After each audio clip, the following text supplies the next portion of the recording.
الحمد للہ وحدہ والصلاة والسلام علی من لا نبی بعدہ اما بعد۔ اللہ جل جلالہ عما نوالہ نے آپ صلی اللہ علیہ وسلم کو رفاقت کے لیے جو اصحاب عطا فرمائے وہ سب کے سب منتخب اور چنیدہ تھے۔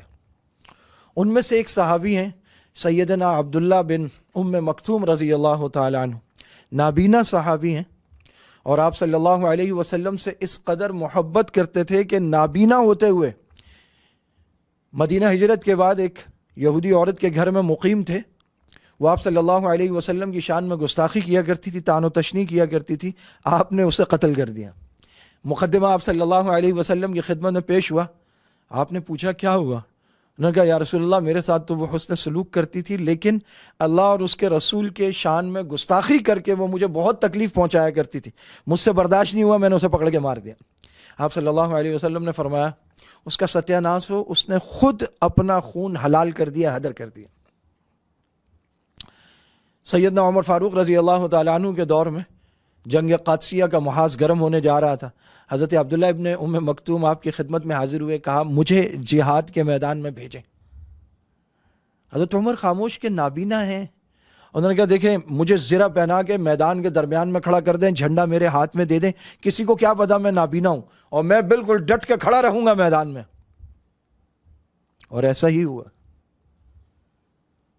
جنگ قادسیہ مشہور زمانہ جنگ ہے، اس میں سیدنا عبداللہ ابن مکتوم رضی اللہ تعالیٰ عنہ کی شہادت ہوئی ہے۔ نابینا ہونے کے باوجود جہاد میں جانے کا اتنا شوق تھا کہ اللہ کے راستے میں نکل پڑے۔ آپ صلی اللہ علیہ وسلم کے ایک مؤذن تو حضرت بلال ہیں، دوسرے مؤذن حضرت عبداللہ بن مکتوم ہیں۔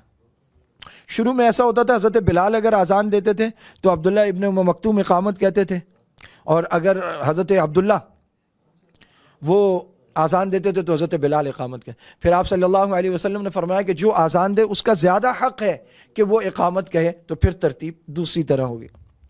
رمضان المبارک میں حضرت بلال بہت شروع میں آزان دے دیتے تھے، جیسے ہمارے ہاں بعض جگہ وہ تہجد کے لیے آزان دیتے ہیں، اور جب انتہائی سحر ہوتی ابتدائی فجر تو پھر حضرت عبداللہ ابن مکتوم آزان دیتے ہیں۔ تو آپ صلی اللہ علیہ وسلم فرمایا کرتے تھے بلال آزان دے تو کھاؤ، اور عبداللہ آزان دے تو کھانے سے رک جاؤ۔ آپ صلی اللہ علیہ وسلم جب بھی کسی غزوے میں جاتے تو مدینہ طیبہ میں حضرت عبداللہ کو اپنا نائب بناتے، یہ آپ کی جگہ پر امامت فرماتے اور مدینہ کے دیگر امور کو دیکھتے۔ 13 مرتبہ یہ اعزاز حضرت عبداللہ ابن مکتوم کو حاصل ہوا کہ وہ آپ صلی اللہ علیہ وسلم کے نائب امام اور نائب والی کی حیثیت سے حضور غزوے میں تشریف لے گئے، اور آپ مدینہ طیبہ میں مقیم رہے۔ آپ کا تعلق خاندان قریش سے تھا، اور السابقون الاولون، وہ بالکل ابتداء میں جو لوگ ایمان لائے، جن کے بارے میں اللہ تعالیٰ فرماتے ہیں رضی اللہ عنہم ورضوا عنہ، ان میں شامل ہیں۔ ان کا نام الحصین رکھا تھا گھر والوں نے، آپ صلی اللہ علیہ وسلم نے بدلا اور عبداللہ رکھ دیا۔ ابتداء کے اسلام لانے والوں میں آپ صلی اللہ علیہ وسلم کے پاس بار بار آتے تھے، بار بار آتے۔ ایک مرتبہ آپ صلی اللہ علیہ وسلم رؤسائے قریش کو لے کر بیٹھے ہوئے، ابو جہل، عتبہ، شیبہ، بڑے بڑے سردار، حضرت عبداللہ ابن مکتوم آ رہے ہیں، بار بار آ رہے ہیں۔ تو آپ صلی اللہ علیہ وسلم کے دل میں یہ بات تھی کہ یہ رؤسائے قریش ہیں، انہوں نے یہاں ظلم و ستم کا بازار گرم کر رکھا، بار بار تو ہاتھ آتے نہیں، اگر آج یہ ان سے بات چل رہی ہے، یہ ایمان لے آئے تو کتنی آسانی ہو جائے گی ایمان والوں کے لیے، اور یہ بھی جہنم سے بچ جائیں گے۔ تو آپ کو حضرت عبداللہ جو نابینا صحابی تھی، ان کے بار بار آمد ناگوار گزری، تو آپ صلی اللہ علیہ وسلم نے ایسے منہ پھیر لیا۔ تو قرآن کریم کی وہ مشہور زمانہ آیات نازل ہوئیں۔ اللہ تعالیٰ نے فرمایا عبس وتولی ان جاءہ الاعمی وما یدریک لعلہ یزکی او یذکر فتنفعہ الذکری۔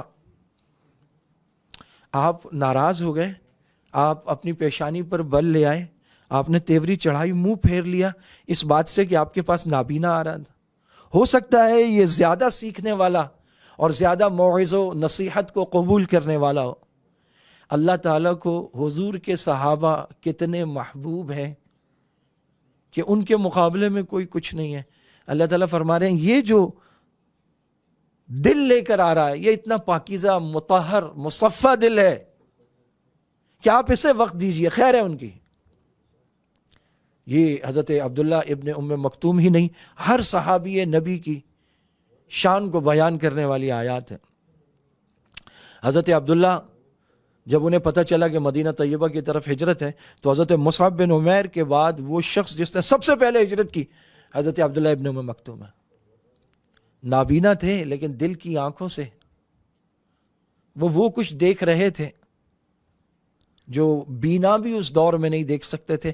اس دور کے کتنے آنکھوں والے تھے جنہوں نے آپ صلی اللہ علیہ وسلم کو دیکھا لیکن ان کے مقدر میں ہدایت نہیں تھی، اور حضرت عبداللہ نابینا ہونے کے باوجود سباق الغایات تھے کہ وہ کتنے آگے بڑھ گئے اور کتنوں کو پیچھے چھوڑ گئے۔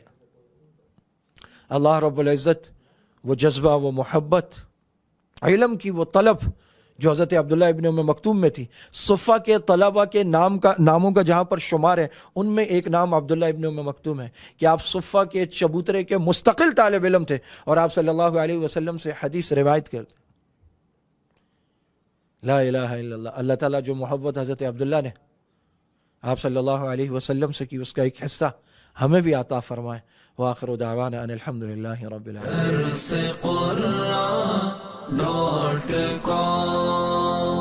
www.darsequran.com